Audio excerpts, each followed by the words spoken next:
Yes. Thank you so much. Thank you so much for joining us. It's a beautiful day. And today, Africa's Talking Podcast, in collaboration with Impact Masters Podcasts, brought to you by MK or Michael Kemali if you want. Amazing guest we have today. You can hear from afar laughing. She is amazing. And today, we keep talking about Africa and African stories, bringing you Impact Masters. And today we're joined by the guest coming all the way from the land of Mzansi, South Africa if you want. So, before even we talk to our guest today, it's something that is amazing that is happening across Africa, the 54 countries, and they keep growing. I feel like we should just combine all of them and we have one continent that is united with one purpose and doing amazing stuff, especially in tech. I'm so selfish with this, especially in tech. Because there are three things that remain constant across music, entertainment, and technology. So, today, we have Itumeleng Moagi, or Tumi Moagi, but she prefers to be called Tumi Oryaku. She will tell us why, and I think we were talking earlier and she wanted, to understand how this goes, but I think also this is important for women who are making moves, the movers and shakers, and she's really big. To show you she's big, she's a co-founder at Invoice and country head in South Africa at Africa's Talking. She's based in city of Johannesburg, Gauteng, South Africa. And she's done amazing stuff, especially with developers. She's so passionate about them, helping them, connecting them, give them free stuff to test their solutions, among many other things that actually she does day to day. And I work closely with her, and I'm so excited from day one when I knew her, and I'm sure you guys gonna be excited. So without further ado, without so much shenanigan, I wanna welcome Tumi Moagi. Tumi, how are you? I'm good. Oh my goodness, this is so exciting. Yeah. No, I mean, it is. Welcome. I'm glad that you find it exciting. Well done to you guys. Congratulations. Thank you so much. This podcast is awesome. Yeah. And it's not just podcast, but also there is a video rolling, so you're gonna see her. You see how beautiful she is. I'm trying not to get the camera. Guys, let me tell you something. If you see this video, you can say if she was looking, because when I told her, okay, let's go and do some, but can I not prepare? I'm looking homely and all that. I'm like, the people you'll be talking to, they don't judge. So you can tell us all this. So Tumi, how are you? I'm very well. I'm so excited. At last you're doing this. Honored. Yeah. I am honored to be invited to do this. Me too. I'm honored that you accepted the invite. I am so excited. By the way, guys, get what she told me. Should I pinch myself? This is what she said. Let me see what she said. And I love this, to me. I really love this. Let me see quickly. Out the bowl. Yeah. This is really good. Is that on Twitter? Yo, MK, let's do this. Where are you at? I'm like, that's amazing. I love that energy, and that's what actually changes things. If you don't know, that actually changes the dynamics of things. Yeah. So to me, when we have these conversations, we like to know who you are, not just the stuff that is on a profile and stuff like you like presenting to the corporate world. Like, who are you? Where were you born? What is it like? Where did you go to school? How was it? Things that actually someone, when they listen to you, they're like, that's me right now, or that's me 2 years ago, or that's me maybe, back in the day. Yes. And actually, I can be this, and I can be able to reach out and say, you know what? This is what is happening. Yeah. How can I figure that out and also figure it out? So tell us about you. That's never that's one question I don't know how to answer properly. Just answer. Yeah. I'm gonna give it a try. So I am known as Tumi Moagi. Yeah. But my full name is Itumeleng Moagi Oryaku. So yes, I would say my business profile and my professional profile, I'm known more as Tumi Moagi. And at home, I am Tumi Oryaku. I'm a mother. Tumi Oryaku is a mother, a wife, I'm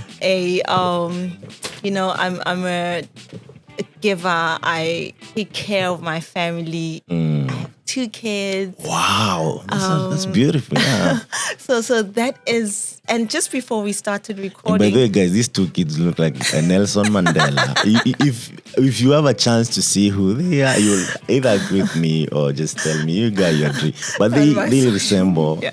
I keep telling you, maybe other more people. You and many other people, which is weird. I think my friends from West Africa and East Africa are like, oh, he's a low Mandela. I'm like, where? Yeah, they look like Nelson. This is something that actually I think shines that star, that maybe they're gonna do great stuff. I really hope so. I really want the best for children. Yeah. So that's Tumi Oryaku. That's my personal profile, my professional profile. I am Itumeleng Moagi or Tumi Moagi. I'm an entrepreneur. I would like to believe that I'm a problem solver.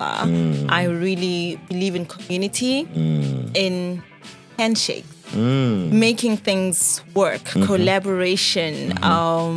So that is what I do professionally. I join the dots. I'm very big about partnerships, about cooperation, cooperation. And you're really good at that. You're so good. I really hope so. Yeah. There's no hope with this. You're good. You're already doing amazing stuff already. Okay, I can say that because I work closely with you. And what you have achieved so far, I can really say you are good. You are a definition of people who are supposed to be doing partnership, because you do them happily, and also you make everyone feel taken care of. And even beyond that, you follow up, which most people after the partnership has happened, they don't follow up. But we'll get there. Yeah, so where were you born? Where did you school? I was born and bred in South Africa. Okay. In Gauteng, Soweto. Okay. Yeah. That is. Did you say Soweto? Yes. When I visit South Africa, Tumi, you better take me to Soweto, so that I can see how it's a big culture. That's where the Amapiano came from, right? Yes, I think so. And I think the older John, or what is the name? The one that those 3. I think there are 2 ladies and a guy. Is this music? I really I like. Okay, no problem. But I don't have my facts when it comes to most music. of the genres actually they've been originated from that, and then being evolved. And now they are big in the world. But that's because I love music. So yeah. Like you're the pro.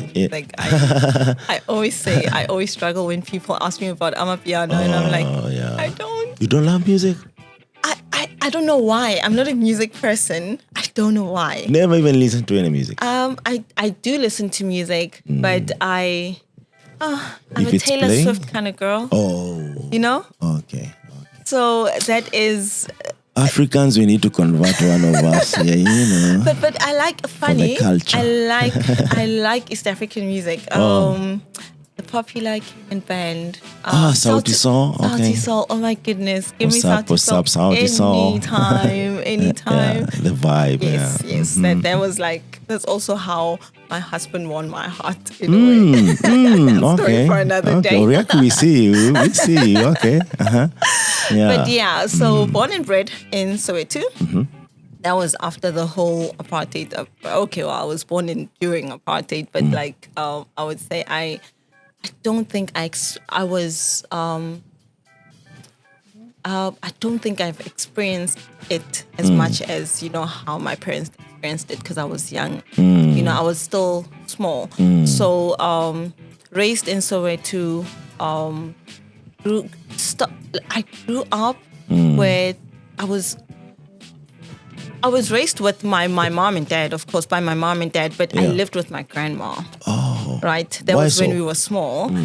So my mom and dad lived at my grandma's place. Okay. It's like one of those community. My grandma is a nurturer, so she was a nurturer. May her beautiful soul continue to rest in peace. So we lived there until I was around 9, 10, I think so. And then, but I do have memories of daycare. You know, my grandma would fetch me, or our neighbor would fetch me. My mom would usually be at work. And funny, at that age, my dad was not around because he was a construction worker. And I guess this is the effects of apartheid. Oh, yeah. Where he would be working out of town, you know, to try to make ends meet. And I would only see him probably after 2 weeks. Yeah. He would come home every fortnight for a weekend and likes. Yeah. So that is my kindergarten memory. And then primary school, I went to. I then started living with my parents after they had bought a house. Yeah. And I think also that memory reminds me. So that memory of primary school and stuff reminds me of community, and that's probably where it comes so naturally. You know, in the work. I see. It reminds me of community because even our teachers at daycare knew our neighbors. So it's not like today where it is quite strict. And more It business. It can only be your mom or dad, or, you know, you need to actually sign a paper to say who can come fetch your child at school. Yeah. Then they knew our community members, and there was a good relationship with them. Yeah. So that memory really attaches me to community. It reminds me, it gives me that feeling of exactly how community molded me, right? Yeah. And then moving to my parents' house, that taught me a lot about independence. Right, because my mom, I mean, I have very humble beginnings. Yeah. You know, I'm not from a wealthy family and stuff, so I've seen my mom and dad work hard, and for peanuts. I've seen them sweat for peanuts, and that is why I'm saying I am grateful that now we're at the age, and this is why I love tech. I'm grateful that we're at the age where collaboration is the North Star of success, right? Yeah. Because I saw how my parents did it by themselves. Yeah. Was it more competition for them, or? No, it's just lack of opportunities. My mom at that time was a till packer. Yeah. My dad was a construction worker. Yeah. Right? My dad would come home fortnightly because he worked out of town. But that man worked so hard. He studied so hard. Did not get recognition. What? But he continued to work and work. It's not like he was a bricklayer or anything like that. Yeah. He's never been that. Yeah. He was always a safety and health officer. But because he was black, He could not get that job. not earn enough. He got the job, but he did not earn enough. And I've also been in a position where I work hard, work so hard. But my white boss told me, I want to promote you, but I can't. Because you're black and because you are young. I was 19 years old then. Because you're young. So, yeah, there's, you know, the effects of our country's history. There's so much you can do. Yes. She literally said it. I want to promote you because I can see your potential. Yeah. But our environment It's not favorable for does that. not allow me to do that.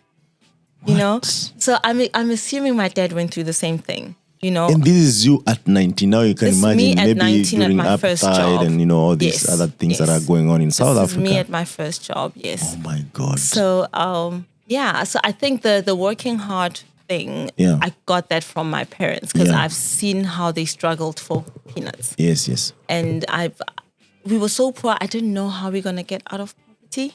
It was you know when you're in a situation and you have no exposure. You don't see tomorrow. You don't see tomorrow. You're like, if I live today and I'm alive tomorrow, I'm gonna fight again. I've been in that situation. I'll tell my story, but I know how that feels like. Yes. It's really hard. And now you have children. Yes. Who you don't know what's gonna happen to them in case they pass the exams. And with them, I want my children to know that they need to fight themselves out of any situation. Yeah.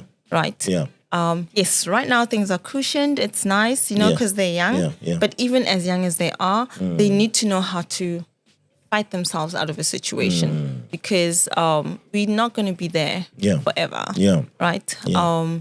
they need to know how to be creative. One thing about poverty, you will be creative. Yeah, and innovative at the same time. You will be innovative. Yeah. Because you don't have any other choice. You do not have any other choice. And you have no one sometime to fight for you Yes. at the position of influence. Yes. Uh-huh. And I'm mentioning poverty because that was my struggle. Yeah. Right. And I'm sure people have other struggles, outside of poverty. True. But I'm just mentioning what I had to deal with. Yeah.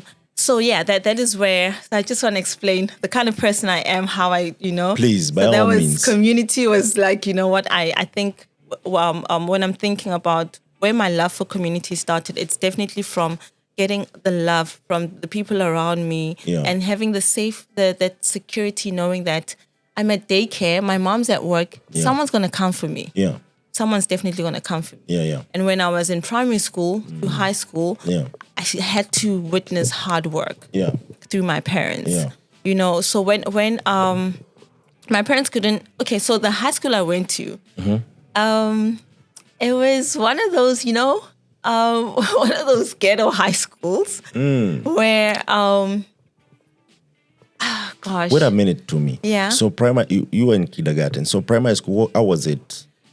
Primary school, it was also in one of those, it was better than what we got from Soweto. Yeah. It was a bit of an upgrade. So it was outside Soweto? It was outside of Soweto. Yeah. But it was also in a rough area. Yeah. But it was an upgrade from Okay, I see. So I needed to go to an English-speaking school. So that's where my parents took me. What language did these people maybe went to primary school in Soweto spoke? In Soweto, we spoke Setswana. So they would teach in your home language, depending on which school you went to. So even English actually was translated to Tswana? Yeah, so you get books in Setswana. Your math, you study it in Setswana. Biology, whatever it is that you're studying, you do it in Setswana. So hard to understand. Yeah. Because I'm sure even there are different dialects, maybe there are different accents.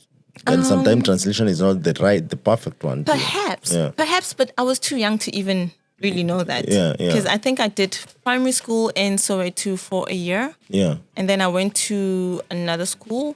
And that was a very good school, but they had some administration issues, so I only went there for 6 months. That was grade 2.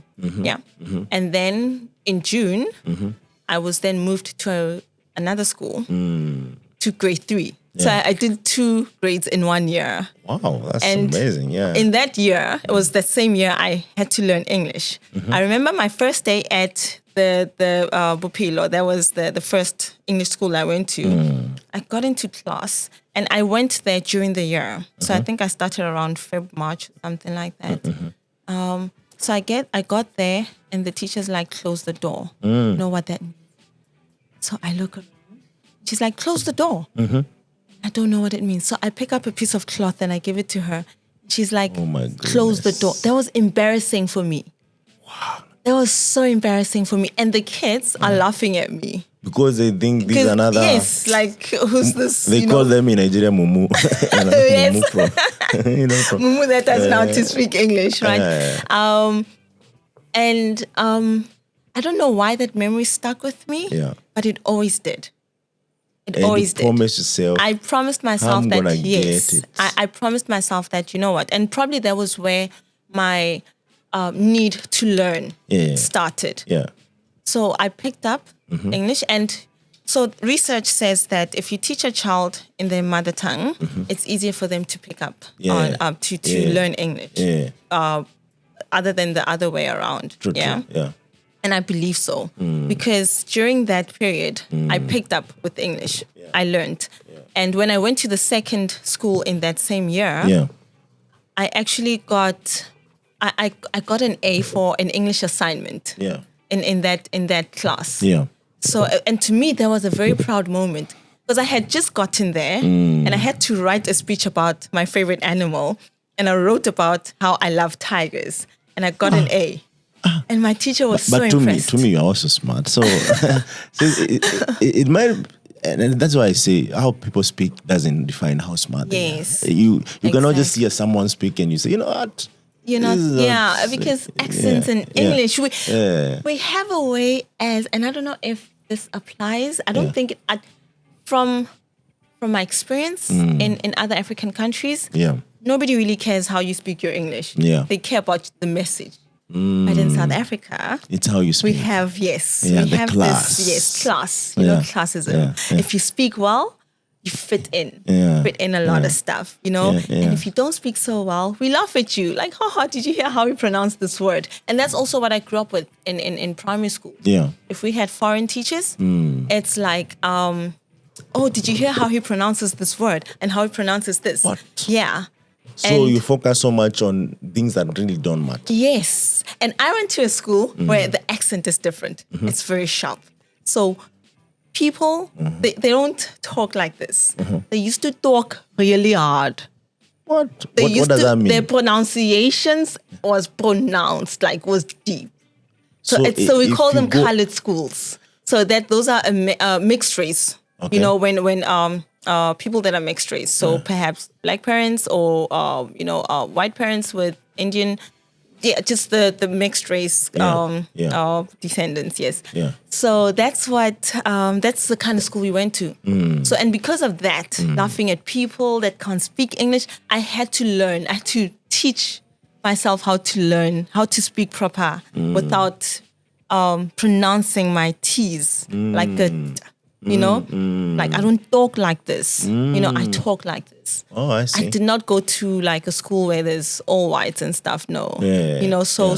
But you had to learn. You had to learn how to speak and because I had insecurities about my poverty, I did not want to be outcast. Oh, I see. Like, Tumi, you can't be poor and not speak well and not study. You cannot choose be choose your struggles. Yeah. You know. Yeah. And I remember in primary, I never used to study much, you know? I never used to study. I didn't like it. I don't know how I used to embrace education, but I did not like it. It was only when I got to high school that I had to remember, I had to now. And because you're young, you're in primary, things are easy. Yeah. Right? Yeah. It's easy to pass. Yeah. But then it only hit me when I got to tertiary that, no, I need to focus. Yeah. You know, I need to fight for myself. Yeah. And that also contributed from like, a bit of bullying. Yeah. You know, so in primary school, were you bullied? Yes. How? We had, you know, some guys in our class that he would just come and just take my stuff, push me around. You don't matter here. Yes. I would report him to the teachers. But nothing will happen. Nothing happens. I report him to my dad. On days when my dad is able to come to school, he would come. Yeah. But I think bullying has something to do with how people are also raised because they don't care. They feel always powerful more than, you know. This guy used to take my pens all the time and I would tell him, I'm going to tell my dad. Yeah. And he's like, your dad's going to come to school for a pen. You know? I thought about it like, that's so he's traumatizing for a little girl. Like, he's kind of right. I'm sending my dad to the school for a pen. Yeah. I need to find a way to fight for myself. Yeah. And I found a way to build a relationship with my bully. That was the only way it could work for me. Okay. That was the only way. I think I still remember his name. That's where name partnerships comes in. Okay, no worries. Yeah, go ahead. I think that was the only way I could build a relationship with him. So if he took my pen, I'd be like, take it. I have another one. You can have it. You know? And now he started to come to me when he lost his pencil, like, yo, Moagi, can I borrow your pencil? Moagi, I'm going to take it. I like how you're speaking that. yeah. I'm like, take it, Ashley. Yeah. You can have it, you know? Yeah. And that so it doesn't mean that he stopped. I still feared him a little bit, but I didn't show him. Yeah. This time I was like, I'm not going to show him I fear him. I'm just going to build that relationship so I'm not vulnerable. Yeah. Right? Yeah. High school, I still got bullied. Okay. I liked my bully this time. Yeah. She was bigger than me. I was so scrawny. I was tight. I was skinny. Yeah. So every time she would chase me around a classroom, I would go under the tables, and she can't go under the tables because she's bigger than me. Yeah. You know. But I also learned how to use humor to cover up for myself. To learn to teach myself how to protect myself. Yeah. You know. So that's when the bullying subsided. I think the one thing that taught me how to build relationships was that my friends would laugh at me when I was getting bullied. They couldn't help. Yes. They would couldn't laugh speak. I remember I once had a friend that I thought she was my best friend. Yeah. And she would always laugh at me when I'm getting bullied. Yeah. And that's when I was like, I need to monitor the friends I make, the relationships I build. And I need to learn to detach from whatever it is that is wrong. I just have to, it's okay. Put a block and, Yes, move on. I'm not going to be liked by anyone. Yeah. But whoever likes me, I will give. I will give. Yeah. And perhaps that also speaks about why it's so easy to work so hard in a community. Because even though I'm not a developer, I will attend a hackathon with ease and mentor the devs, provide assistance where needed. And if there's technical assistance needed, then I would direct you to the right person. True. To say, let me link you to this person, he's going to sort you out. Yeah. And now with that kind of a relationship building skill, people actually find comfort in with coming to you and ask for help. Yeah. Because you know how to sort their problems out. You might not be the person that's going to sort it out, but you are the person that links them, that connects them to what they need. Yeah. I think maybe that's what made me the person I am today. All the little struggles that I had to go through and understanding or finding smart ways, if I may put it that way, and finding smart ways to leave or to get out of a struggle. Yeah. So you joined that. This is high school. That's why you in primary school. You're bullied. High school, were you also bullied? Yeah, first few years. And then now you go to tertiary education. Was it the same case, or everyone was focusing on like, do I make something out of myself? So I think another reason why I was bullied was because I was always the weirdo. What do you mean? So you see, you see how people like music, people like this, people like that. I don't know. I was always like, sort of like the outcast, Laid back. Yes. When everyone is sharing, what's cool, what's happening, you're just... I'm not. I'm not the one in a group of, like in a group and in a deep and conversation and stuff. cliques. No, I'm not in cliques. Yeah. I could never do cliques. Yeah. I'm always probably the kid that's walking alone. Yeah. Yeah. But everyone knows you and they like you. But I'm just the one walking by myself. Didn't have a clique. So even in tertiary, I had a group of friends, but I was always the one that would laugh at the most. You don't drink, you don't party, you don't, you just like school. So in tertiary, I went to a private tech college. And when I went there, I studied IT programming, right? And I remember with the first year, you do A+ and N+ and programming, and of course marketing and all of those like business and stuff. And for your second year, you have to choose between networking and programming. So in my class, and we only had one tech class. Yes, I don't know why. What do you mean one tech class? class? We were just 20 of us in a tech class. And that's it? Yes, the rest went to tourism, business, and marketing. I see, Yeah. So all 20 of us in one class, and out of the 20, I was the only programming student. Who chose, I want to do programming? I was the only one that chose programming. Yeah. Everyone else went to networking. Yeah. Everyone just preferred N+. Yeah. And I cried. Why? Because our dean then was like, we're going to have to move you to a different branch where at least there are more people. more programming students. Yeah. And I was like, but I want to stay here. I want because I was at no, I wouldn't say the coolest, but the more, what do you call it? The upper class branch. Oh, that there are some affluent people. Yes, people also are more friendly. Yes, more friendly. Less. It was not as crowded as the other branch. And given your background to adopting to these people who see you differently, you didn't want that experience. Yes, also. yes. I was so afraid of that exposure. If I'm going to go to another school where there's masses, people are going to think I'm a weirdo and stuff like that.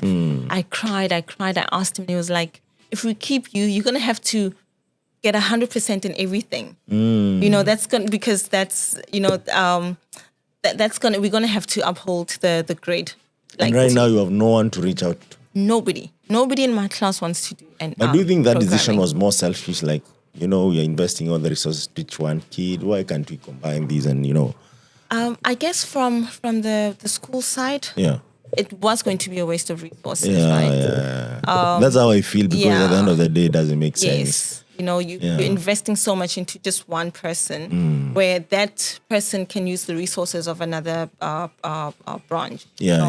So I had to get over it, right? Tried it out, and then the next year, for my second year, I went to the bigger branch, right? And funny enough, the people there were very welcoming, very accommodative, very different cultures. Yeah. I think I made more friends there than I had at the more. Were there more girls in that other side? There were a little bit more girls than there were in the first branch. Oh, I see. But you know why? The girls that we had in the second school didn't want to work as hard. The guys were more focused. The girls didn't. I think because of that time, because that was around 2007. Oh yeah. There was not enough exposure into tech. Yeah, true. So some of them were trying it out, and they couldn't understand why. We couldn't understand. Yeah. And I mean, I think also the teaching style. Because we got there and I was still confused. I was like, I don't understand programming. I don't understand it. So there was also a problem with the teaching. I think so. Yeah. I feel like if because the exposure I got at the other branch was different. Yeah.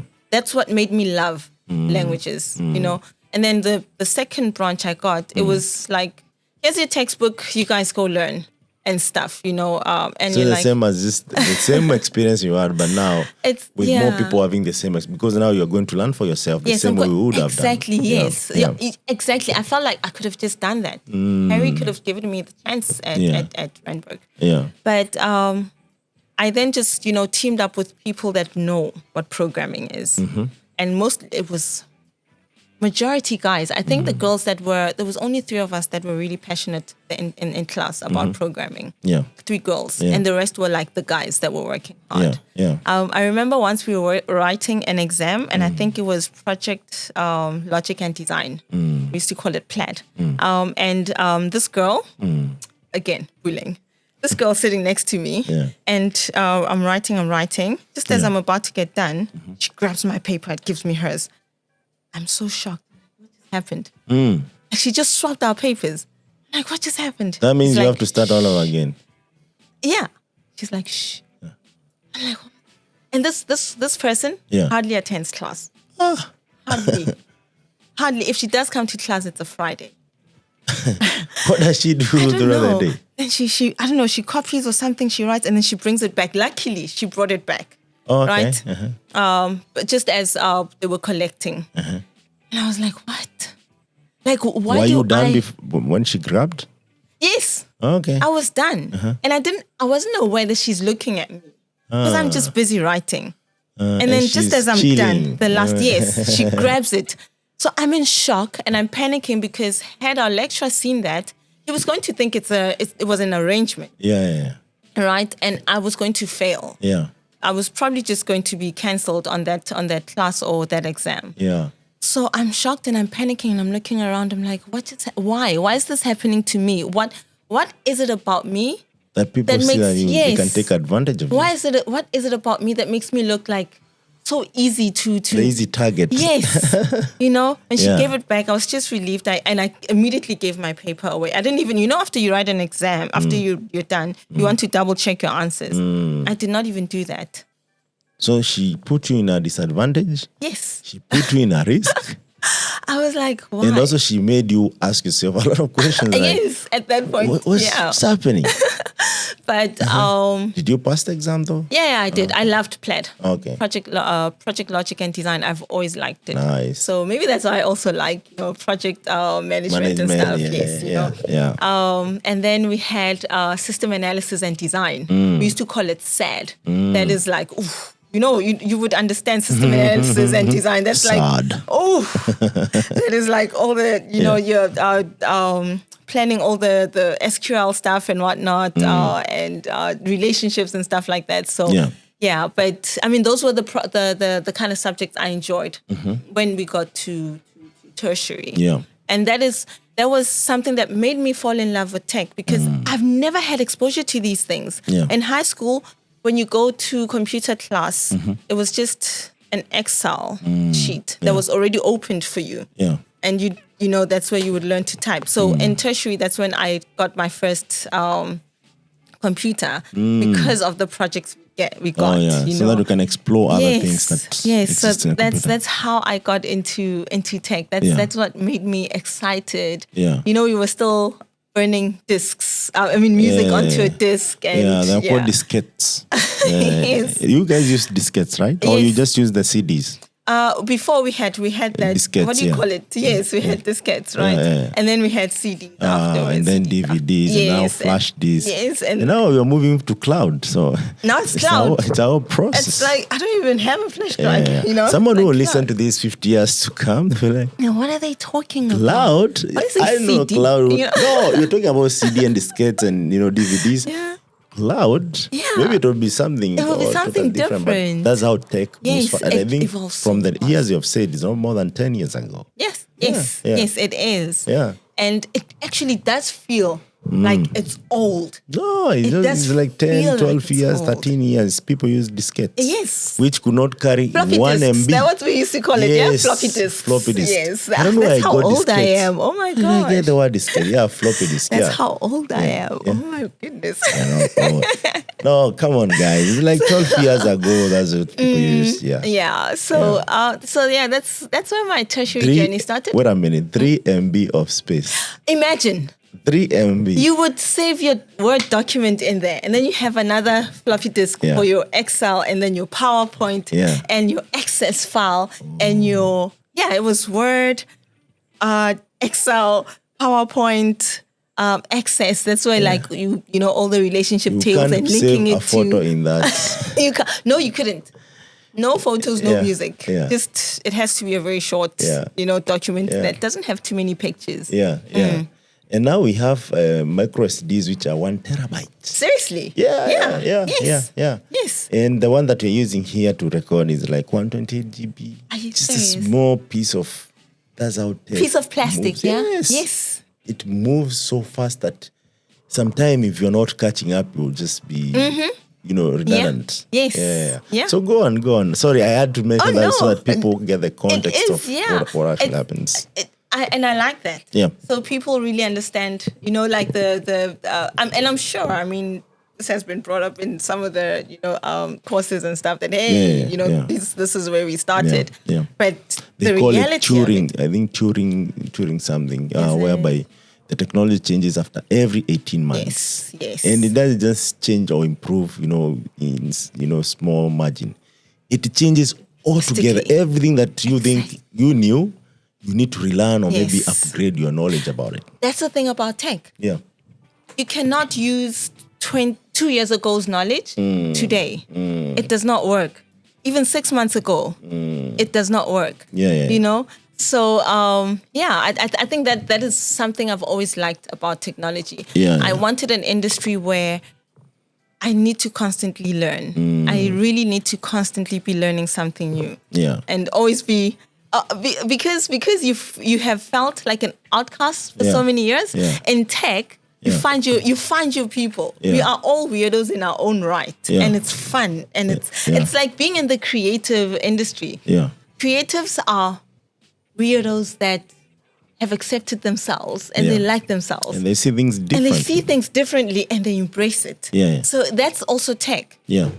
I feel like people in tech don't have to explain themselves, Unlike if I'm going to be in business, there's a structure and a way to look and feel and do things, But in tech, just you. You are enough and you come as you are as long as you have a drive for knowledge, That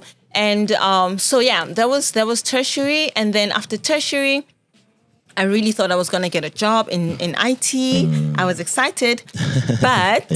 Also, economic pressures. There's pressure to find a job because you can't just be at home and try to find a job. It doesn't work. Yeah. So I found a job at a media monitoring company. Okay. And we did media analysis. So anything that's on the news, the radio, TV, newspapers, magazines, Did you guys listen to the TV's radio the whole day? Yes. Writing even notes? Adverts. Even adverts. Were you writing notes or recording? Okay, so there's different departments. Okay. There's print, there's broadcast, right? Print, there's newspapers and magazines. In those, there's daily newspapers, there's weekly magazines, monthly magazines, business, animals, all the different types. So there's different types of customers, right? And they will tell you, I'm getting mentioned in this particular newspaper. And so you need to tell them on which page they got mentioned, and you need to show them a clip of the article, and you need to measure the worth of that article, financial worth. Yes, so we used to. So you have to write a whole report. Advertising value equivalent. So if you were to place an ad on that paper, on that same page, on that same spot, it would be worth this amount. Why was this important? This is for PR.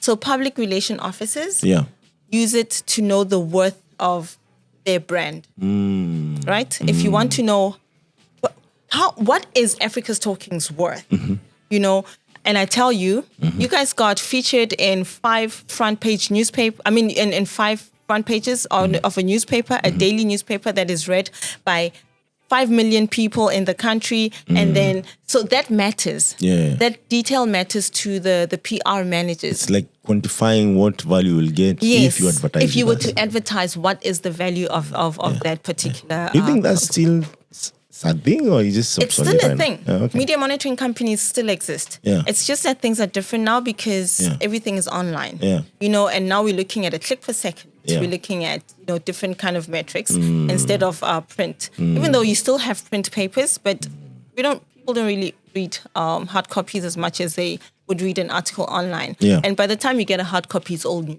Right? Yeah. And you don't frame hard copies anymore. These newspapers I'm telling you about in 2008 it and 9. It used to be a big thing. You would cut it, they would frame it. If it was good news, we were news. The big telcos, you frame it, you know? Yes, it means something to them. And the executive members, they want that piece of information before even they wake up in the morning. You know how we wake up and the first thing we want is Twitter or this and that? Yeah. That was the first item they want. I want to know what the world is saying about my business. Because then I need to have a response before 8 a.m. You know, before. So you monitor each and every article. We used to monitor. So how many dailies did you read in before midday? Oh gosh, in Joburg alone, I think we had over 7 to 13 days. And how many were you? Whoa, the company was big. No, the guys who just read these dailies. Oh, there would be around 12 people. Oh, okay. So at least 2 each or 3 each. So yes, 2 each. So, and remember, you're looking for different things. Yeah. You have people that are reading for the banks, people that are reading for the telcos, people that are reading for community. Did you do this overnight now that you said, you know, the CEO when he wakes up, you know. They start at 4:30. 4:30 a.m. You have to be in the office. It's like how radio morning shows work. Yes. You have to be there, maybe do your research after a while. No, this is the story tomorrow. Yes, exactly. Wow. The print monitors, they come to work around. So the newspapers, if they drop them off at 3 a.m., the print monitors have to be there. Yeah. And this was the days of scanning stuff. Now the print papers are available. The fax age. the scanning machines. There was these huge, super expensive scanning machines. Yeah. They would scan the newspapers into these for OCR. So that it's faster for the readers to punch in the keywords and find our customers if you want to be fast, right? So that by 8 a.m. we have your coverage. Yeah. And then you also have the broadcast people that would be listening to the 8 a.m. news. 5 minutes. Yeah. 5 minutes after they mention you, we have to send you an SMS to say, just 5 minutes ago, they mentioned you. And they say they're saying this and this. What do you want to say? So you must respond now because broadcast is as live as online, right?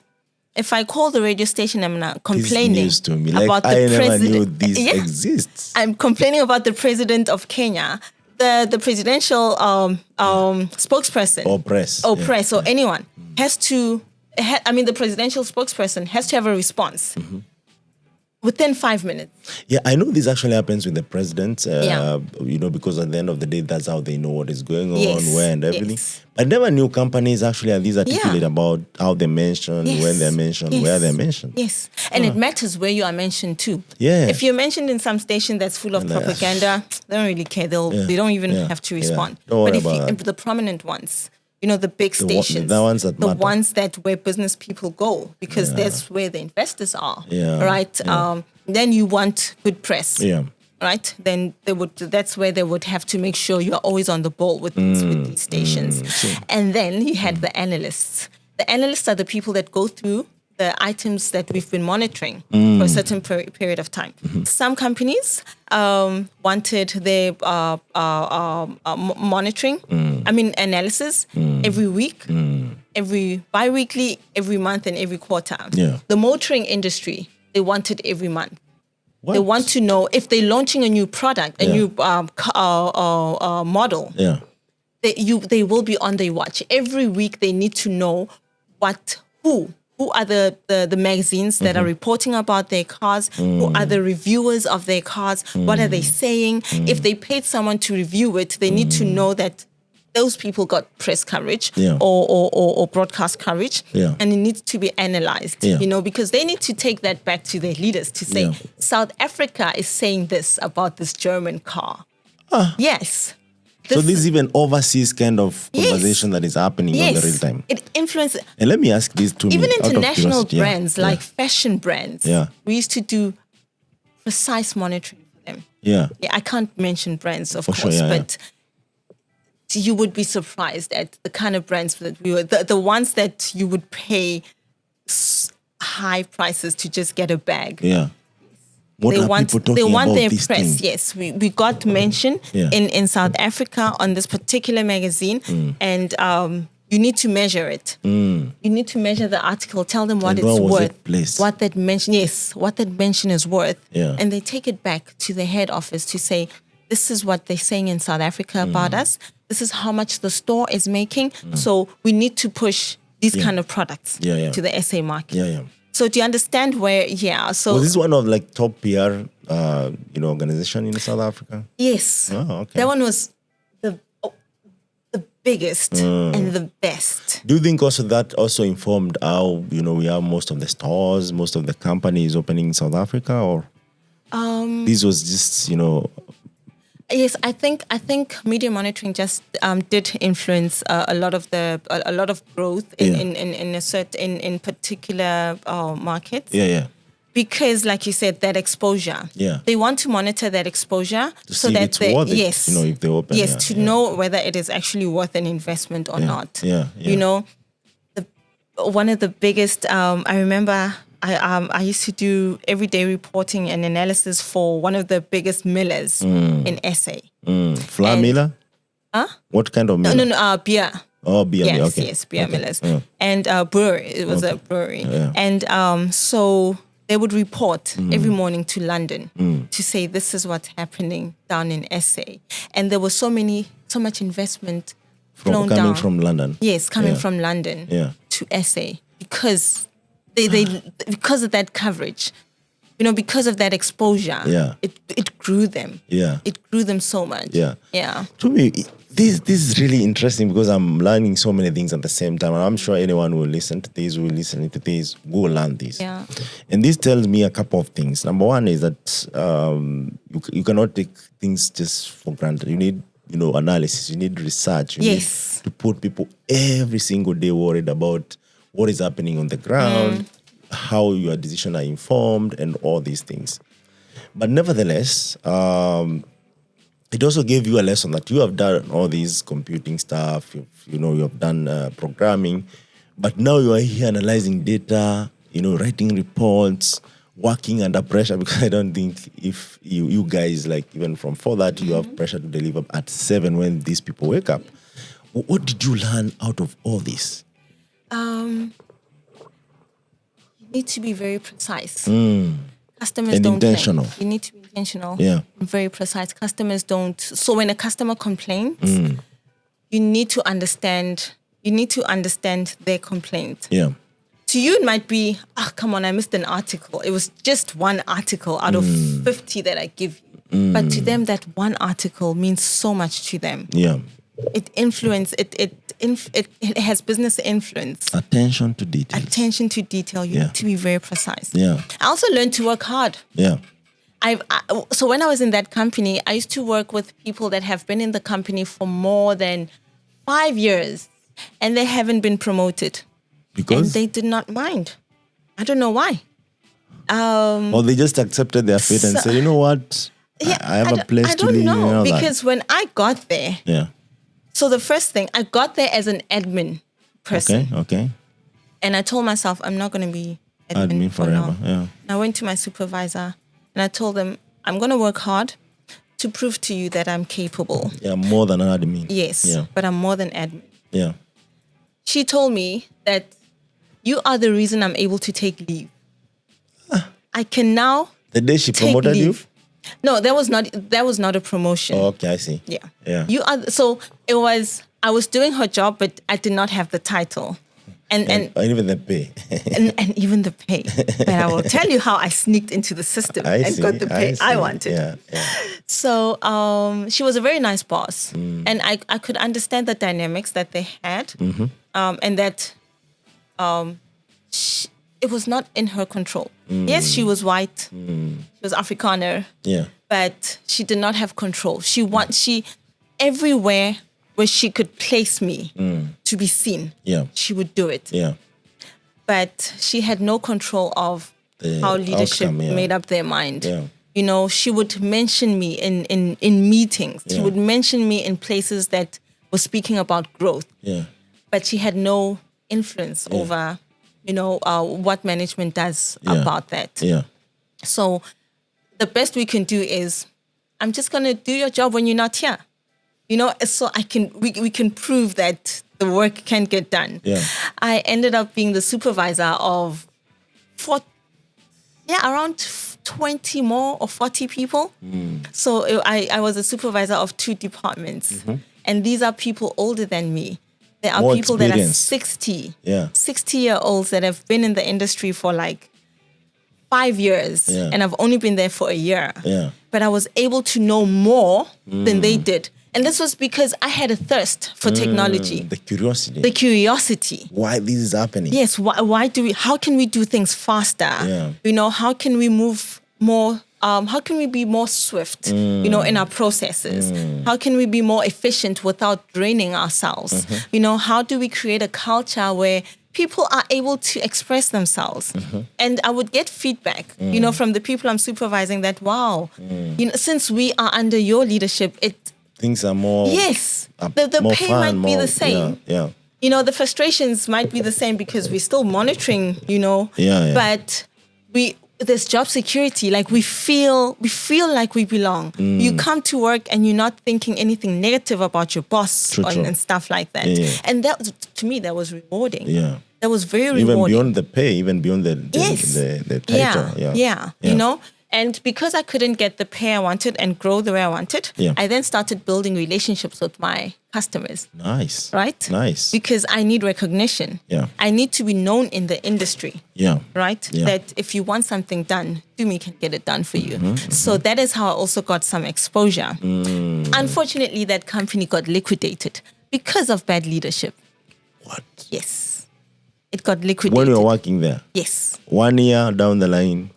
It was 2 years. 2 years down the line. 2.5 There's no more years. company.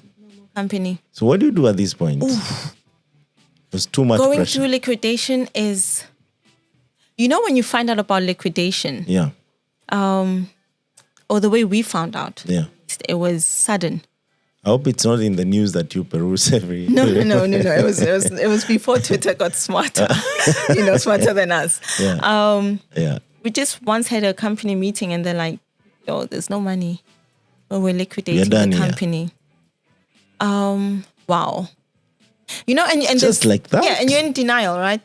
You're like, no. Maybe these are Yeah. pulling And they're also sounding hopeful. Oh, we're speaking to this bank and this bank. Maybe they will invest and whatnot.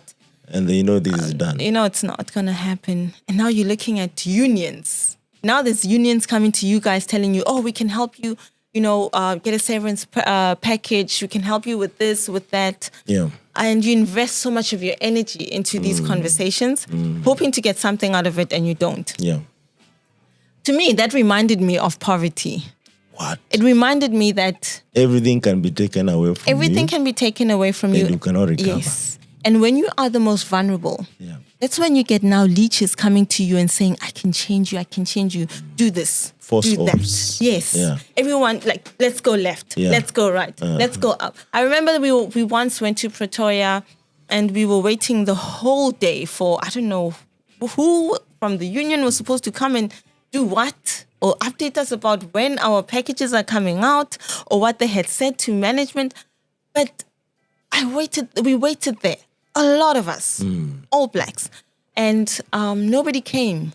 Or if they came, probably they didn't give anything substantial. And I was like, I'm not doing this again. I wasted a day where I could have been job hunting. Yes. I do not do these. Yeah. And how far is it from, what was this? Is this Cape Town? Or? No, this is Pretoria. Pretoria and Joburg is like close to 60 kilometers. So that's like 1 hour. 1 hour drive, yes. Yeah. Okay. And you're using public transport, so it becomes more than an hour. Okay, yeah. It's like 2 hours. So it's like a matatu to Joburg can take you 45 minutes. A matatu to Pretoria will take you an hour and 10 minutes. All these places are close by? Yes, if you drive, you get to Joburg in 20 minutes. If you're driving to Pretoria, you get there in an hour or in like 40 minutes, depends on how you're driving. I see, yeah. So, but because you're using a matatu, of course, trust me, you have no control of how yes. things are happening here. Yeah, so it takes you like 2 hours to go and attend an empty meeting, and so that struggle just taught me, I'm not going back to poverty. Yeah. And then one of the ladies that we used to work with was like, hey, I just spoke to some of my contacts and I'm just going to open my own media monitoring company. Do you want to come work for me? I was like, yeah, sure. Yeah. Went to work for her. Why not? Unfortunately, it didn't work out because also work culture is a thing, and energies did not match there. Our work culture was clashing. Yeah. So I left. Yeah. And when I left, I was like, let's start my own. So I got a business partner. We started our own. Actually, he was the one who's like, hey, let's do this. So we did it. And it was good. It was profitable. What was this business? It was media analysis as well. Okay. Media monitoring and analysis. Okay. It was good, profitable. I liked it. Yeah. It was, I think to date, it was still my favorite business because I was young. I could do anything to explore. Too hungry to learn. I was hungry and I was angry because I don't want to go back to poverty. Yeah. I had to cash out on all my insurance to feed money into this business, right? Okay, the business didn't work out, but not because of lack of customers. I had very good, lucrative customers, and I would share a little bit of what I learned from one of my customers there. But it didn't work out because of, again, you need to be careful. True. When you start a business, Yeah. you need to choose your founders or your co-founders carefully. Yeah. Because that affects the business. Yeah. That affects the growth of the business. Yeah. The vision I had for the business was different to what my business partner had at the time. Yeah. And I was more tech focused. I really yearned for tech. Yeah. This was the time where Twitter was now becoming popular, where you could find news on Twitter before press and stuff like that. Yeah. And I was like, no, man, we need to move. Yeah. Social media monitoring is now becoming a big thing. Yeah. It's no longer just broadcast and print. Yeah. But then, the person didn't believe the same, And then I was like, I'm out. Because I'm not growing. Yeah. It's my own business. Yeah. It is my own business. Yeah. I love it. Yeah. I love it because I get to make my own money. I'm my own boss. Yeah. I get to hire people and we work together and we enjoy working together. Yeah. But you're changing lives. Yes, but it's not working out. I'm not growing, right? Yeah. Yes, I've got control, but I'm not growing. True. I went to my competitor. I told him, look, I'm leaving. I'm leaving. That sounds funny, but it's not. So you go to your competitor to finish your own business. Like, guys. No, not to finish. Were you that pissed or? No. So, no. You wanted to make a point?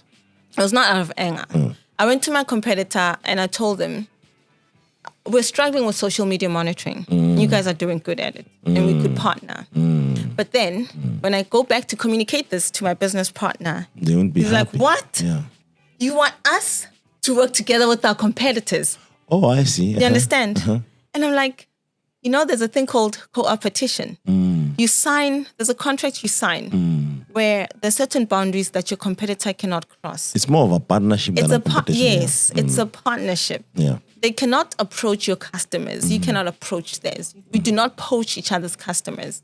We work together. We grow each other. Yeah. Like, nope, he's not doing any of that. Yeah. But then, so that's when I felt like, it's not going to work. And another thing that pushed me out of this, that showed me I was not going to work, we had a big customer. I cannot mention names, right? But one of the, I cannot mention names. It's but okay. Yeah. we had a big customer, like one of the top agencies in South Africa was our customer. Yeah. And so we were starting to underperform because now they're getting so much coverage and we are limited with stuff. And I can only do so much, right? And we need to upgrade our technology and. Yeah. So they call me. They call me into a boardroom. Yeah. My client, Gavelo is his name. He grilled me. He told me, Tumi, I know you can do this, but I cannot stay with you guys if you keep messing up. Yeah. I cannot keep convincing the CEO that we need to continue with you guys, because to her, she doesn't understand. Yeah. If these youngsters are incompetent, find another company. Yeah. Go hire It's a white more agency organized, that's more organized. Yeah. That hurts me. Yeah. Because first of all, this is my competency we're talking about and my business. I don't want to be seen as clumsy. Yeah. And I know what the customer was talking about because I was seeing the loopholes. They were growing and we were not growing with them. Yeah. We were not growing with our customers. Didn't you have enough resources or what happened? We were running out of resources because technology keeps evolving. Technology and they're doing keeps things evolving. the old way. Yes, and we're you're doing stuck things. Our infrastructure was now outdated. Yeah. Right? Yeah. We needed to invest. And it would not have made sense for me to seek for investment to pull back because, again, my vision and my co-founder's vision was not the same. Yeah. You get it? Yeah. So we would be investing into a mess. Yeah. Right? Yeah. And now because there's money involved, everyone's going to have their own desires for what they want for the business. And if there's no alignment, that's a clash. It's not going to work. Yeah. I wanted to cry in that boardroom. My voice was shaky as I was talking. Yeah. Tears were almost coming out of my eyes, but I knew I needed that tough love. Yeah. When I left, my customer walked out with me, and he was like, "You do understand that tough love?" I was like, "I get it, Yeah. and I appreciate it." Yeah. And that was also how I knew I had to leave, because I'm now tarnishing You're not my going brand. to take it anymore. Exactly, Yeah. and I'm tarnishing my own brand. Yeah. Yeah. My own professional brand is now And getting you've built it tarnished. for some time, though. Yes, Yeah. And then I went to my competitor. I told them, look, it's not working out for me. I know I'm the co-founder, but I'm not growing there. And I told them, all the reasons why I feel I'm not growing. Yeah. And they did understand that I'm not sharing information. It was not malicious. It was really just I was sharing what I am going through, sharing my vulnerabilities, to show them that I am honest. I'm honest and I want to come work with you guys. Yeah. There's so much I'm going to learn through you guys because you are at a level that I want my company to reach. But I am leaving. The only condition was that, okay, I cannot work for them and run the company, of course. Yeah. So I left. Yeah. I left and What was the name of the company? it was Media Savvy. Okay. Yeah, it was Media Savvy. Yeah. And I started working for my competitor. Awesome. It was awesome. They were more accommodating, More supportive, it was welcoming new yes. ideas. And that is where I also understood partnerships Yeah. and co-opetition. Yeah. Understood that my competitor is not my enemy. My competitor is my partner. Yeah. And if I build a good relationship with you, we are growing together. Yeah. It would come to a point where even when we were applying for tenders, we speak to our partners. Okay, you apply for broadcast and this. I'm going to apply for online. You all win. If I get it, if you get it, you'll get online from me. If you get your contract, you'll get this from me. Yeah. We both gain. And you win, yeah. We win. Yeah. Seriously. So that's what I learned. And I didn't last. I told them though when I joined them that I'm only joining you guys to learn. So I'm gonna last for a year. I cannot make it more than a year. Yeah. And they were okay with that? understood. Okay. They thought I was lying. So that you love it and Yeah, they thought it was no, you're gonna stay long. You're definitely gonna stay longer. But I only lasted for a year, and then I applied for a tech program, amidst, in Ghana, and I got through.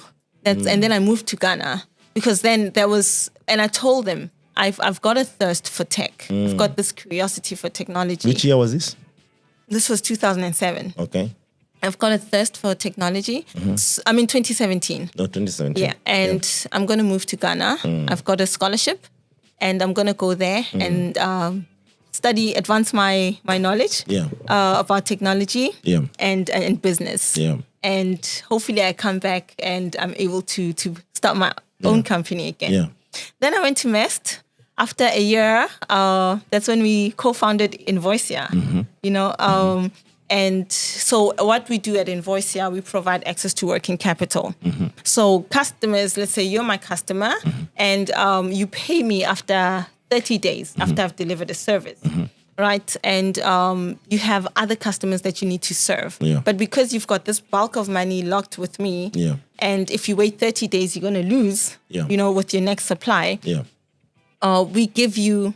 We advance you a loan against your invoice so that you can go on with other business. Yeah. And then when your customer pays, when your customer pays, you're able to pay. You're able to pay back. Yes. Yeah. Right. So that's is there interest involved? Yes. Yeah. So we used to charge like 5% interest, right, on your invoice. Yes. Yeah. So and that works. Did you have like upper bound, lower bound, whatever, that you can't ask more than these? When we started, we didn't, and that created a problem. Yeah, of course. Once a business comes and they get $10,000, and now because they're growing, the one thing I loved.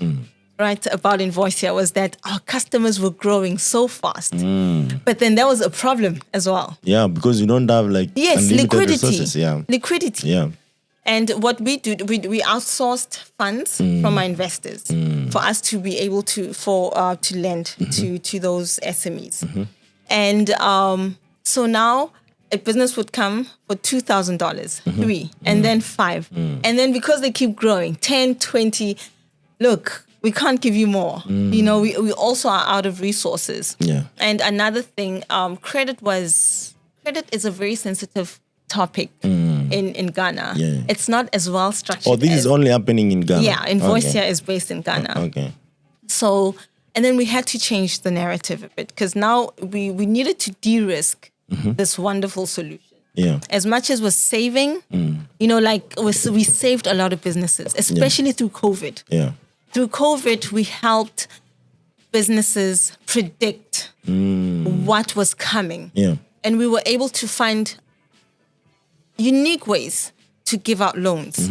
We also tried giving out loans to your mom and pop shops. Yeah. Because they had more demand during COVID than the bigger stores. Yeah. And unfortunately, finance comes with education. Yeah. Right, and the smaller, the smaller stores, sometimes they don't want to give the money back. True. They have all the excuses that you can look for to pay back. Yes. Yeah. So that trial didn't go so well. Yeah. But with the bigger companies, we were able to get a chunk of our cash back. Okay. But then we knew that this was a risk. Okay. The money I lose means that I'm losing an investor, right? Because now the investor confidence is also dropping. Yeah. And now we're partnering with banks. Okay. We give the technology to the banks. Okay. Yeah, we currently... So you don't deal with the customers directly? We don't want to deal with the customers directly anymore. Okay. So how we work is now either we find a financier that takes all the risk and funnels their money through Invoice.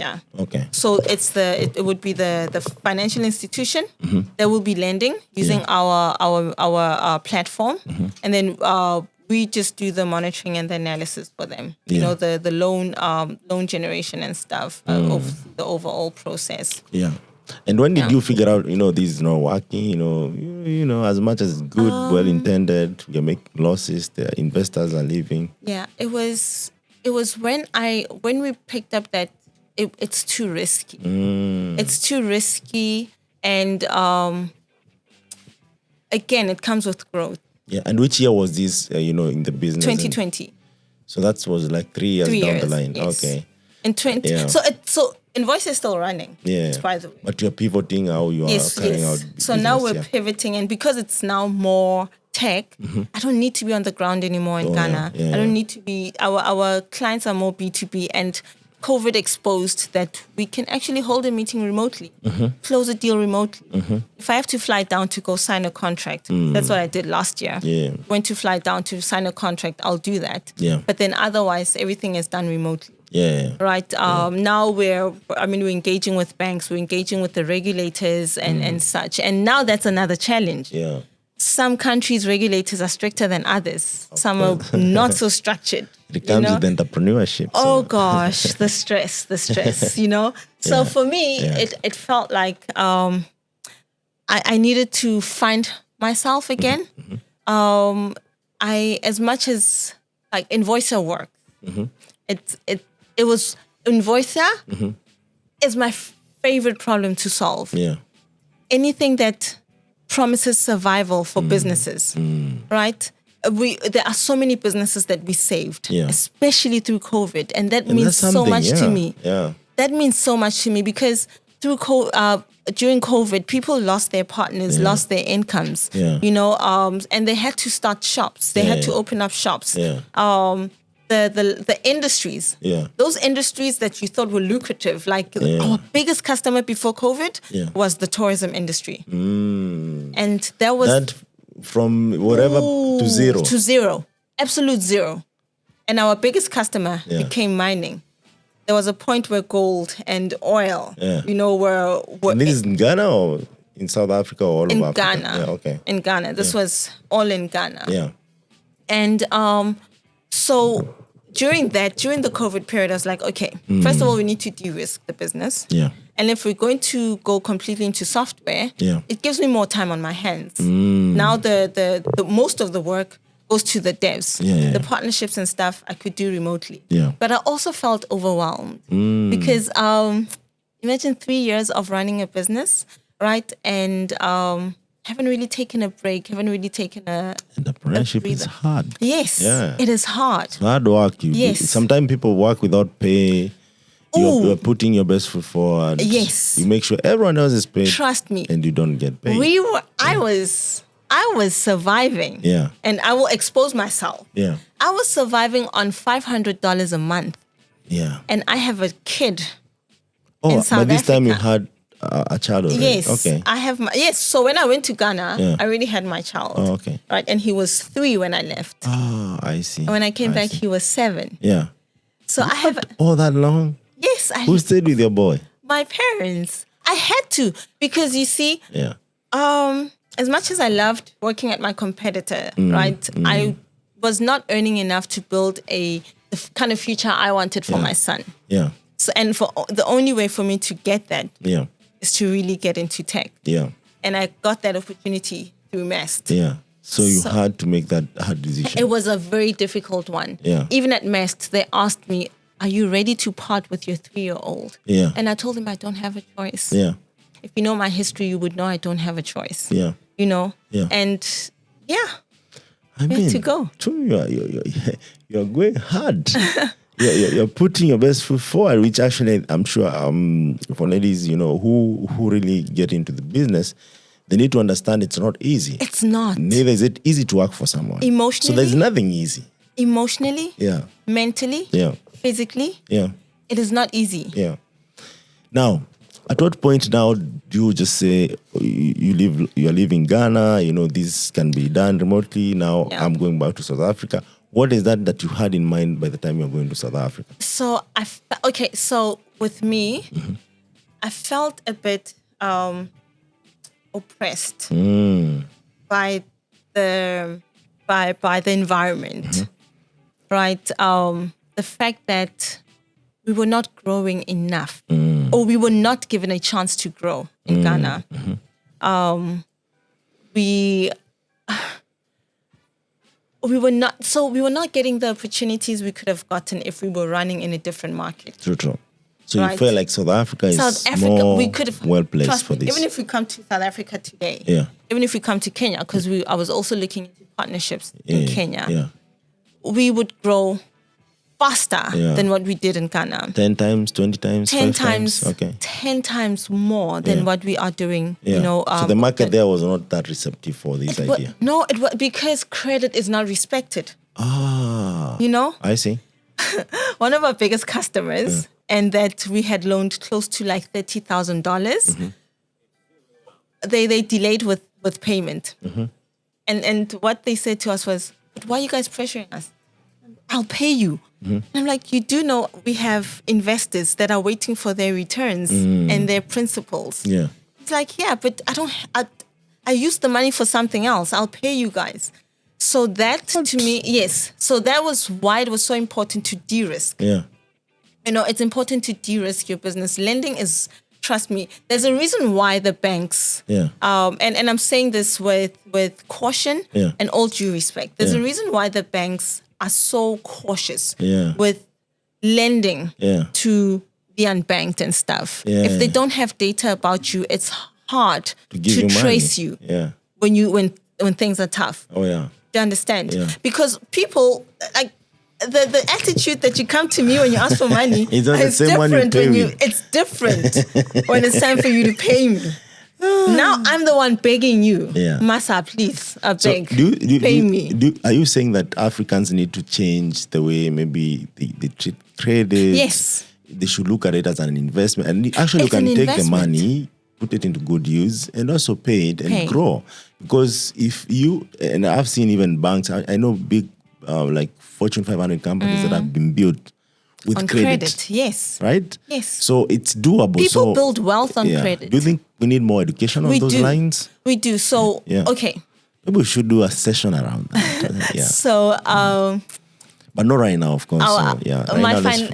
My financial advisor used to tell me that mostly, or my then financial advisor when I had one, he used to say that mostly black people get dumb credit. What's that? So you can buy food on credit. You can buy a car on credit. You can buy clothes on credit. So I can wear this. Liabilities. Yes. I can wear this for 6 months and still be paying for it. 20 rands every month. And by the time you're done, it's worn out. No longer. By the time I'm done eating my food, I have debt. I have to go pay, Yeah. So there is much value in that There's credit. no value in that credit. Yeah. That makes a lot of sense. Yes. And that is how you start building a negative relationship with that credit. You also become a reckless spender because you don't know the value of credit. Meanwhile, and this used to happen in SA where credit rates for blacks and whites are different, right? So the whites would get a particular rate, or they would get access to particular credit, like housing and stuff, and the blacks wouldn't. So we get all the dumb stuff like, you can buy a car on credit, you can do this, all the liabilities. And when it comes to property, there's so much you have to do for you to prove that you can afford, you're worthy, that you're able to pay back, that you are trustworthy.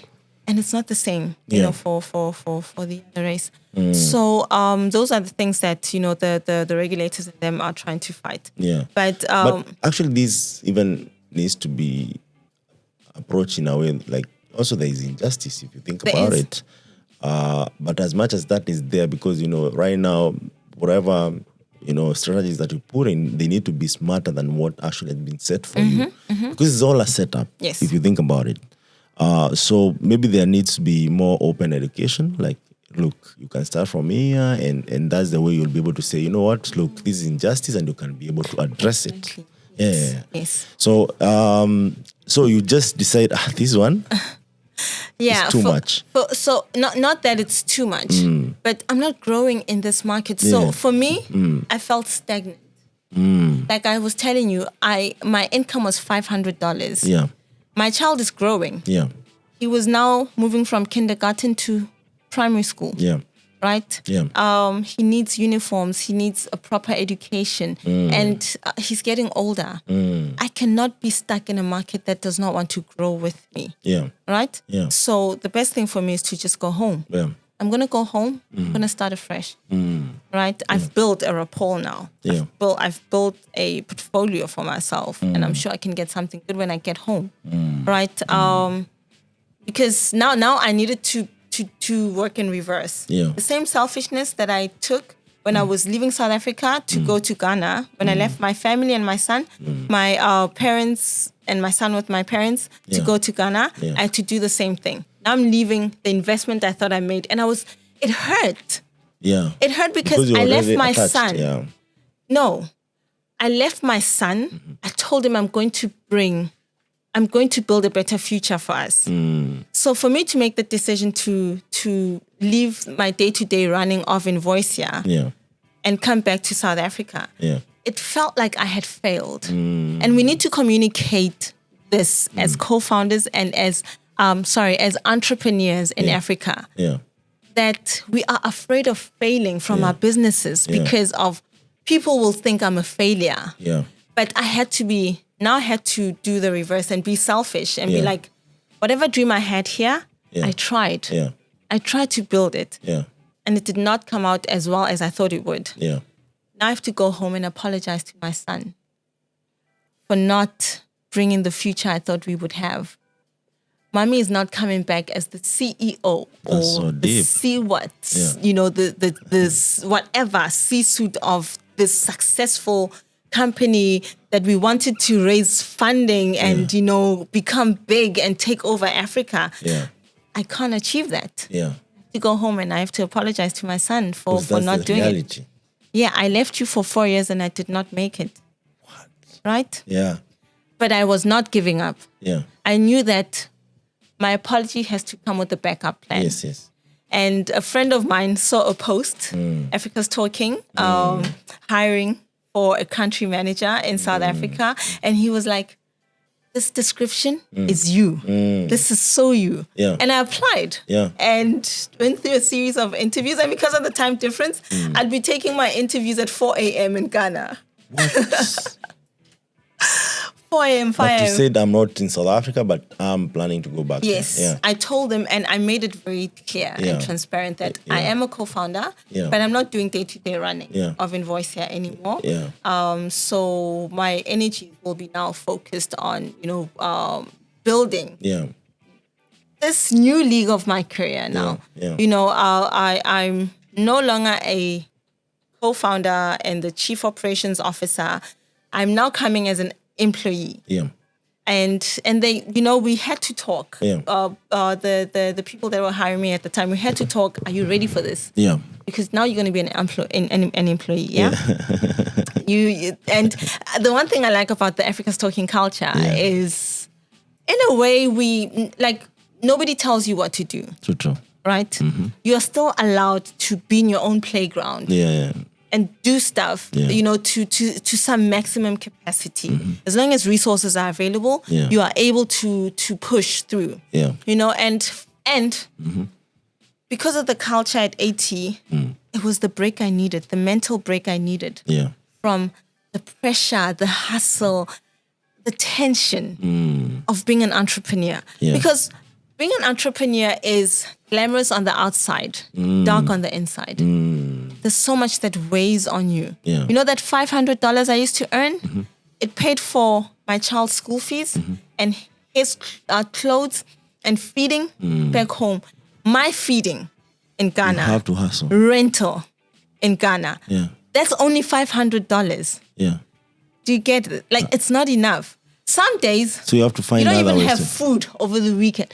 Some days we'd attend hackathons. Just to eat. For free meals. What? Nobody knows this. And these are co-founders. We are co-founders. Yeah. Do you understand? Show Nobody some love knows to this. these guys.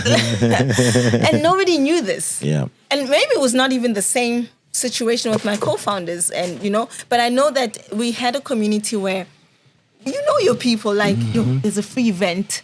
There's food. Is there food? Yes, let's go. Yeah. We're going to eat, and stuff. And we get free T-shirts. Yeah. So I ended up wearing free T-shirts most So of the you time. need the clothes. Yeah. I didn't need to shop because I'm in a tech environment, right? We're all wearing... So you are saying this swag goes a long way to build the ecosystem, right? Guys, in the ecosystem, swag matters. Swag matters. Swag is important. Yeah. Swag is what made me look like girl is not suffering, because I'm like, I'm wearing a follow T-shirt. I'm wearing this hackathons T-shirt, this and this, and people recognize you also for that. Like it's like the brand association. People recognize you. People see that, okay, you're doing this, you're doing that, and they want to know what you guys are doing. Yeah, true. What does this mean for you to be at this event? And you're networking. Yeah. You're building relationships. Yeah. So anyway, got the job at 80 and, I love what I do. I really love building, you are cutthroat. You are the killer at what you do. MK, you really are good at community building. Thank you so much, building. You're so kind. But this is what I want to ask. You'll get there. You'll get there how good I am. That's a story for another day. But anyway, so there's something that is fascinating that is happening in South Africa, even after interacting with you, and I'm really impressed. Like, there are a couple of black developers. Yes. Like, people are intentional, like, we want to build this. Yeah. There are people like Startup Nation. There are mixtures of the day. People who are intentionally building this ecosystem from scratch. Yeah. What do you think we can be done to make sure that this is propelled to the right levels, whereby it's, if Amazon is hiring, they compete equally. If we are building startups, we build scalable startups. Because I feel like as much as there's all these tech giants and everything that is happening, we need African solutions that are solving African problems, like what you guys try to do. Amazon, Google, Facebook. Yeah. Now they have to downsize. Yes. Because they've overhired. Yes, who are getting fired fast. Of course. Of course. It's obvious, Ghana office was closed. Sorry, guys. If you listen to this, maybe 2100 years. Once upon a time, Twitter opened Ghana office, the first one in Africa. And now that it was acquired by our African from South Africa, Elon Musk, he decided, you know what, I'm cutting. And I don't blame him. Maybe it's a strategy. That I need to cut some workforce that I don't feel like they're bringing value to the company. But unfortunately, our new Ghana office, Africa, we are calling it Africa Twitter office, was the first one that is supposed to be closed completely by 1st December 2022.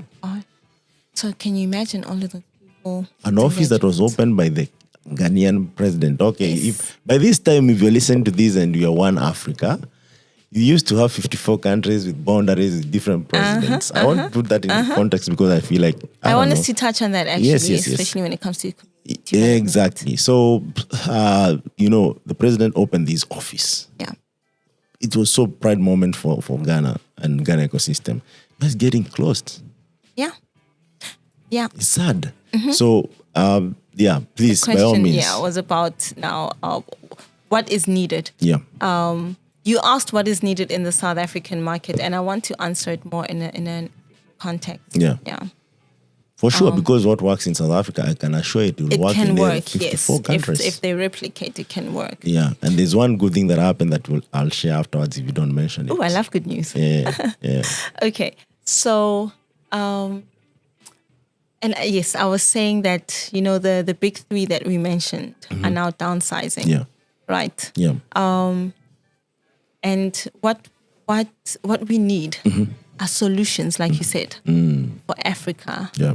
Solutions that address Africa's problems. Yeah. Yeah. And these are supposed to be built by us. The Africans. Yes. Because if I'm going to build a solution about credit, it is because I have built a business that suffered with money and I know the frustration of my customer. Yeah.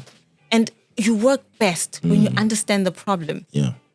For AT to come about, they understand the problem of the developer. And 2G. And in 2G, yes. Yes, because when AT was building, there was no 3G, there was no prospects of getting these networks. In 2G, to understand. Yeah. So we understand our own problems, and only we can solve it the best way that is required, using the resources that are needed. Yeah. Right? So what the ecosystem requires, we need to empower the devs. Yeah.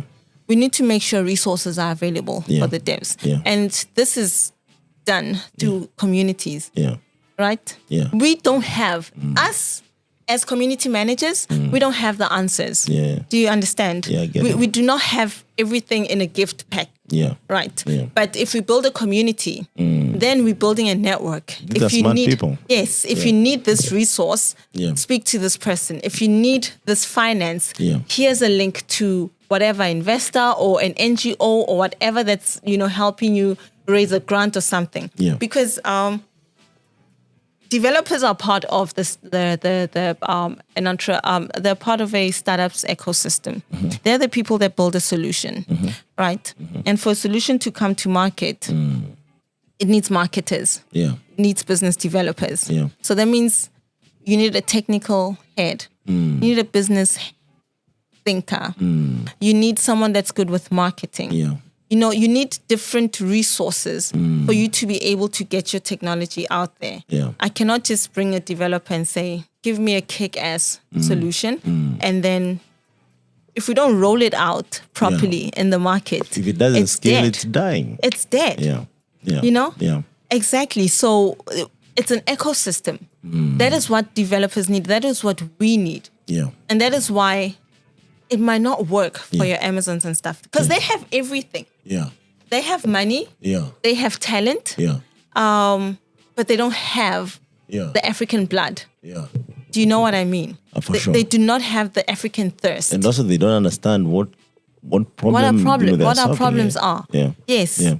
So and if you're gonna, so yes, it's obviously awesome to be hired by, the and by all means, thank. get hired. I have my own, reserved opinion about that for whatever reason. Yeah. So any opportunity that you take, I'm not saying don't work for anyone. No, please, by all means, if you're qualified, do so. Yes. There's no one who just lands in isolation. It's a global economy anyway. So even if, they ship you wherever they will ship you to work, please, by all means, just know those skills are needed at the end of the day. And if you feel, by the way, like settling there, please don't feel guilty. Do not. By all there should means, be no guilt. Everyone has to win I and think make your own personal decision. Yeah. But what you're saying is Africa will still exist. There's 1 billion people. They're underserved in different levels. Yes. And that's a market that is ready for you. Exactly. Yeah. And that is why when we host hackathons, that is why when we're looking at partners, we're looking at your Amazons. They have the money, they have the resources, we have the talents. Yes. Do you get it? Yes. We know the problems. And that is why that partnership is required. For sure. Do you understand? Yeah. So what South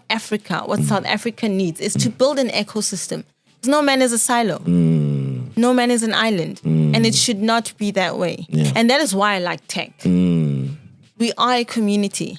Developers are such a community. They always work together and they're always looking at ways in which they help each other grow. And the entry level actually is, I would say it's affordable. It is. Just need a laptop and a working computer. Look. A working internet. When things are tough, if things are really tough, people even code on their phone. Absolutely. They will tell you, I learned how to code. I used my phone. Yeah. You know? Yeah.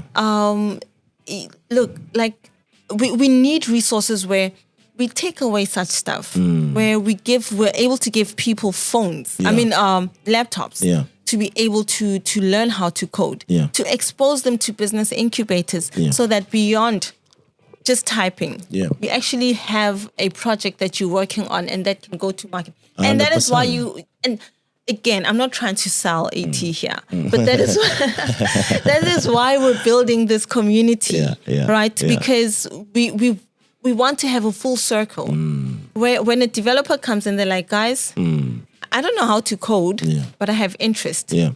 Just come to our hackathons. Yeah. When you find a laptop, if we're not at a stage where we're able to provide it for you, then you make means. Yeah. You get a laptop. You learn. Yeah. you build a product. We give you resources. We now have a startup pack, right? So we give you resources at affordable and next to nothing. And you're able to reach a market. You're able to test and reach a market. And if you're ready to scale, you're ready to be serving the rest of Africa. For sure. And now, as to what Africa needs, borderless. It doesn't make sense, right? It might not make sense to many, but we need borderless. It doesn't make sense. It doesn't. It doesn't matter how you look at it. From the up there, down here, from the waters, it doesn't make sense. And this is the good news that I think we're heading to the right place, but you're taking some time. I think, when this, African Union meets, I feel like one of the things that they can do, maybe even if they want to spend a week there to deliberate and come with one solution, that remove border. We don't care if, maybe the poor nations comes to the rich nation. It's workforce. At the end of the day, of course, someone will lose a little bit until someone gets to where they are. But over time, we'll drive all together at once. And what South Africa did, because for a Kenyan to go to South Africa, you needed to take, the visa used to take 2 weeks. Sometimes you're denied and all that. And these two presidents sat and said, you know what? Most of the, planes flying to Kenya, they're most South Africans. Because for Kenya, actually, any person from, I think 54 countries, if I'm not wrong, maybe you can check that later, they can just come in and get, worst case scenario, get visa on arrival. Which actually makes it more closer than any other country. I don't see why a country in Africa require another African citizen, whichever country they come from, a visa. For what reason? I don't know. Don't see it. It's not like the biggest revenue generator. It doesn't even make sense. I'm not sure is it because our countries are not ready for migration, but it's natural. Migration is a natural thing. Absolutely. So are we still holding on to visas because we're not ready for migration? I'm really not sure, but it's time for us to open up. We've also just rolled out the Africa Free Trade Agreement, that requires openness. Absolutely. That requires openness. The technology, if we're going to look into advancing technology for Africa, things like visas are not required.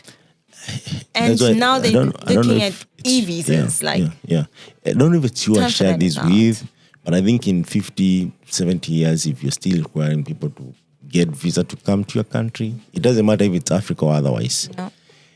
It's something someone would be asking them, is it really worth it? Exactly.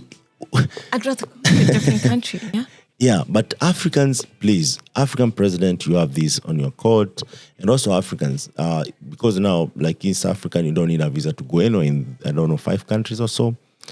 And now Ethiopia, actually, for the longest, Kenyans don't require a visa to go there. But there are some countries you arrive, and they make the process as complex as someone who required a visa. So I'm like, you guys choose your struggles. Like, do you want people to get visa or not? If you choose not to get visa, treat them like these country's citizens. Because at the end of the day, mostly, and I'll speak to myself, most people who come to your country, they're bringing opportunity. Number one, if I'm in your country, I'll spend money. And that alone means I'm bringing resources. Exactly. If you treat me well, I'll even spend more money. So let's think about it. And I know maybe there are more complex things that meet the high, but I'm sure there's nothing that cannot be dealt with. It has been done before. There are countries that had boundaries or still have boundaries, but they have a way of recognizing that these people come from the same continent, and it works for them. Why are we so adamant about boundaries? I'm just exactly. That's what I'm asking. Are we not ready for migration? Why are we not? Because migration is natural. It's something that's been happening for generations. And then one who is doubting this, let me give them a perspective. Guys, internet does not have boundaries. Exactly. And that's what has changed the world. Yes. If you want to change the world, be like internet. Exactly. Tumi Moagi, what's your parting shot? I would say, this is interesting. Build communities. Build relationships around what you want to achieve. Because no man is an island. For sure. And let's not pressure ourselves with unnecessary competition. We're not going to get far if we continue to compete. Yeah.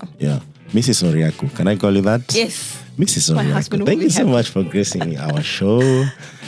And we'll keep, this is just a start. Okay. You know we are coming to South Africa. Of course. I'm excited. God willing. I'm excited. And there's more we need to do because I feel like we should be telling our own stories. Yeah. We should be authentic. We should be raw. We should be like, if someone listens to us, they say, those are Africans. I can relate to those guys. It's not something that is, being shaped to look like, we're trying to be like so-and-so, sound like so-and-so. And even also clear some of our childhood trauma where, we have to sound certain way. Yes. We have our own. Right now, Swahili is the widely spoken language in Africa, right? Yes. So there are several other things that actually has at this particular point can actually contribute to this and more. Without further ado,